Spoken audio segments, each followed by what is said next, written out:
Dreams really do come true today on Weekend at the Cottage. I have been dreaming about making this homemade coconut cake just for you for months. Friends are visiting. I sent them down to the dock to enjoy it. I said I gotta go back inside and share this recipe. I'm really hoping to inspire you to make it. Before I start the recipe, a couple of things we're gonna do. We're gonna preheat our oven to 350 degrees. You're gonna need two 8-inch round pans for the recipe. I'm greasing the pan. I cut out rounds of parchment paper. They go on top of the greased pan. I'm gonna grease the paper, and then both pans are floured. You can set your prepared pans to the side. Last thing, 2 ingredients, egg whites and butter, both need to be at room temperature before you begin. There are 3 components to the recipe. We're gonna be making a creamy coconut custard. We're gonna make a coconut scented cake, and then a 7-minute frosting. Are you ready to get started? Let's start with the creamy coconut custard.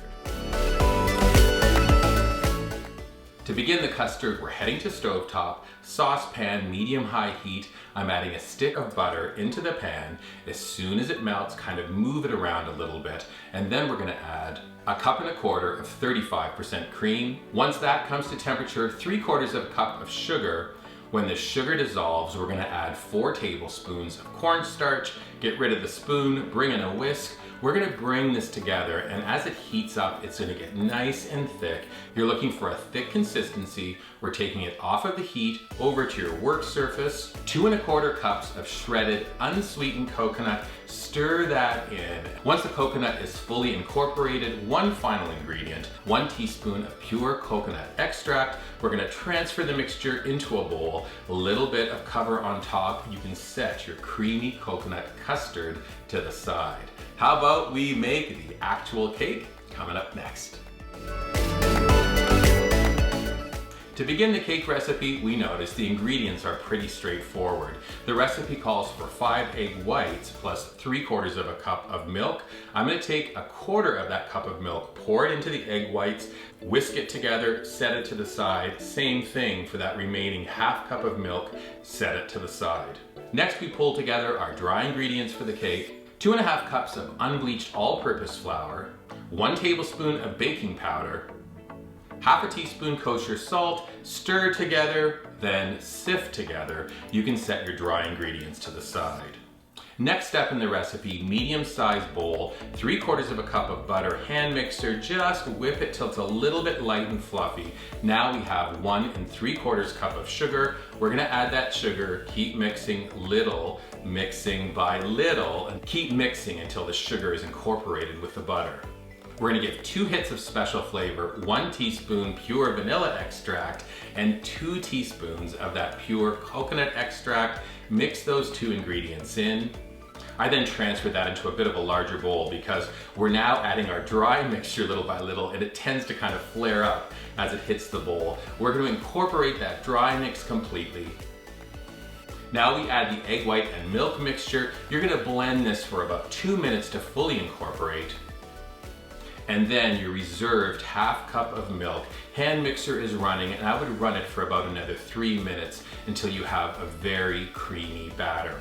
We're gonna divide the batter between the 2 pans, transfer it to the oven. You need to bake your cakes for about 30 to 35 minutes. I always rotate them halfway through that cook time. We're taking a cake tester. When it comes out clean, your cakes are done. When they come out of the oven, your kitchen is smelling very fragrant. Place the cake pans on a wire rack. We're gonna let them cool for 10 minutes before we invert them. Take off the pans, peel off the parchment, let your cakes cool completely. Bonus round, take a baking sheet, parchment line, 2 cups of coconut flakes, spread them across the pan, place them into the oven, toast up those coconut flakes. We're gonna use these fragrant golden flakes to decorate the outside of the cake. The last thing we need to make is our 7-minute frosting. Click up here to watch our 1-minute video on how to make this essential recipe. You'll be able to use this fabulous frosted finish for other cakes as well. Now, with all of the components complete, it's time to assemble our homemade coconut cake. Step 1, because I wanted this cake to be mile high, I'm taking those 2 layers, a sharp knife, and you just cut them in half. You can then place those divided cake layers to the side. I like to assemble the cake on a Lazy Susan because you can spin it around to get a perfect look. Onto the Lazy Susan, I'm placing a cake plate, and then I'm taking the top half of the first layer, invert it onto the cake plate. I have 4 strips of parchment paper, lift the cake, place those 4 strips down. This will prevent any of the frosting from getting down onto your presentation plate. With that layer in place, next step, I'm taking a storage bag, clip off the end just a little bit. I'm adding 4 or 5 scoops of our frosting, creating an instant cheater pastry bag. And then I'm taking that pastry bag and running it all the way along the edge of that layer. I'm kind of creating a frosting dam. Stay with me. The next step is to take some of our creamy coconut filling, 1, 2, 3 dollops of the custard. I have an icing palette. Take the palette, move the custard all the way to the edge of that frosting. And what this is gonna do, it's gonna prevent the golden color of the custard from like leaking between the layers, so you'll have that beautiful white finish when we complete the cake. First layer is down, we take the bottom of that first layer, invert it, place it on top, same thing. We're taking our little piping bag, we create that frosting dam, go back to the custard, 1, 2, 3 dollops, smooth it out all the way. Turn your Lazy Susan with your knife until that custard meets that frosting dam. We're taking the top of the second layer, invert it on top, you're doing it one more time, and then you have a beautiful, clean final layer that we're laying on top.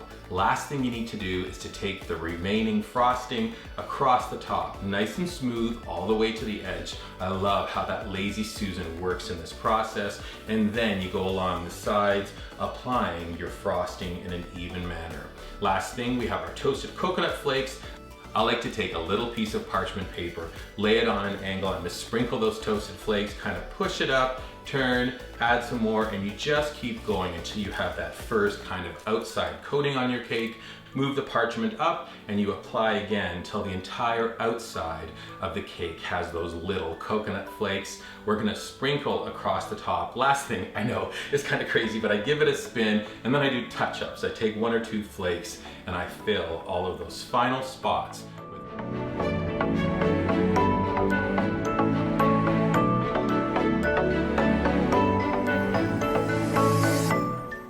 and then, before you know it, you have a mile-high homemade coconut cake I know your friends and family are going to enjoy. Now, if you think this looks scrumptious, there's lots more where this stuff came from. Why not head to our website, weekendatthecottage.com. When you're visiting us, please subscribe to it. Find us on our YouTube channel. When you're seeing us on YouTube, subscribe to it as well. Give us a thumbs up, drop us comments, click the bell button for notifications. Finally, find us on your favorite socials like Pinterest, the Gram, Facebook, and Twitter. A dream-like mile-high homemade coconut cake. Bake it, make it, savor it. So dreamy. Enjoy.